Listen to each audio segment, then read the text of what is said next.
Congress people, like talk to a lot of folks, a lot of interest in you. A lot of people don't understand exactly what it is you do. A lot of people don't understand how you can do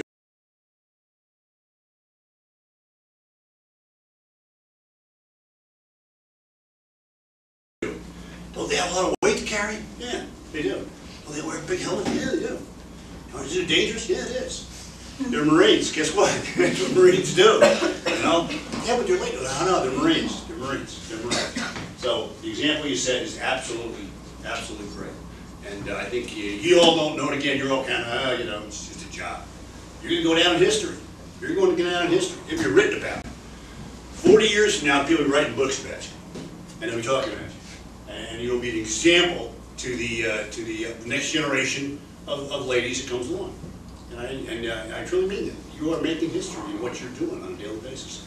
I realize the feedback you give us, I realize the input you give us, and I want you to realize that goes directly into our programming, goes directly into our policy making, and directly into action, hopefully on the street, which you get a chance to see. We are looking for the best way to utilize you. You know, as I said, you're a pretty brand new program, and we want to make sure you fit in the right places. And I've worked with Colonel Leatherneck, and in order to ensure we have you in the right structures. We've had some frags come out in the last couple of weeks that have changed a few things we think to be more effective. As you know, based on some of the feedback I'm getting from you, I think it's important that we have a focused effort on the female agenda within Afghanistan. So we have appointed one of my key staff officers to be a gender affairs officer, so I can get the advice that I need so that we're doing programs that are meaningful. And you know, a lot of times, in case you didn't notice, I'm a man. A lot of times I don't really understand what's so important to some of the ladies out there as they raise their families and as they work in the communities. And then we end up with good things like the program to have the sewing machines, those kinds of things, and ladies centers. I would have never in my wildest imagination imagined there was a place within Afghan society for you know, female centers for females to gather and talk and socialize. The feedback that you provided us say that's important for them. And that's something that we can provide very easily. And they don't necessarily need baseball fields or football fields or basketball courts, but rather have places where ladies can gather, talk, and share their experiences. All that's very critical to us. We also need to be very careful about how you all operate. And you know, you'd like to be an assault company and get out there and kick doors in and blow windows up, but I have to be very careful to make sure that when I assign you to duties and assign you to levels of command, that I'm putting you in the right places, that we're safely inside all the rules and regulations that govern the conduct of the armed forces and the employment of females in the military service. And so we've done that. So I know some of you think that your hands are a little tied, perhaps, or you do more. You know, let's save that for a few more years out. You're doing an awful lot.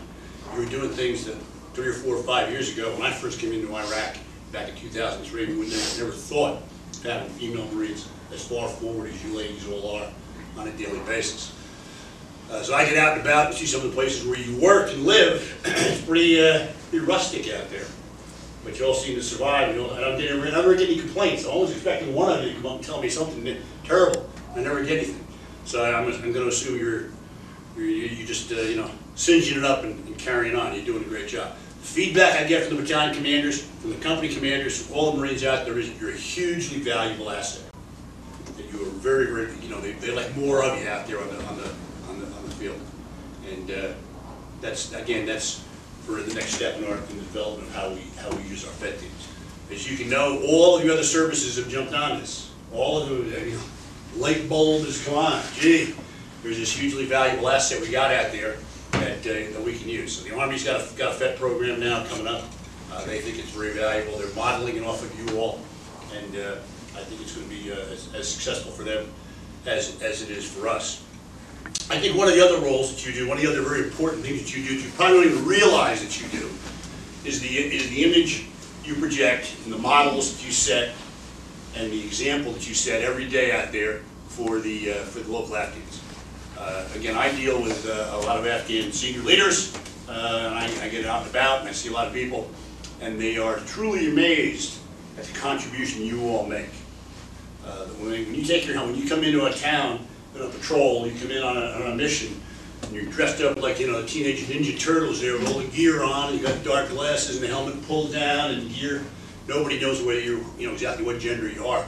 You take off that helmet and they see your hair, they realize, you know, gosh, as a female, look at her, she's giving orders, she's a fully loaded combat Marine. You may not think much of that, but the example that sets to people who don't necessarily treat the ladies as equally is huge. It's huge. And the fact that you can interact with men, that you can be out there living the way you're living, and all done very professionally, and all done very, again, very, in a very professional manner, it's a huge example. It is a huge example of the things that our society brings that can perhaps be beneficial to the Afghans. And I'm starting to see it. I'll tell you, I don't know whether it's you all or what, but I'm starting to see a couple of Afghan ladies now who work in the prison, who as prison guards. I've seen them as police officers. I've seen them, in the market, in the bazaar. I actually saw my first Afghan lady the other day without a veil on, in a rather rural area. I was kind of shocked. But I think some of that is again what you're all doing.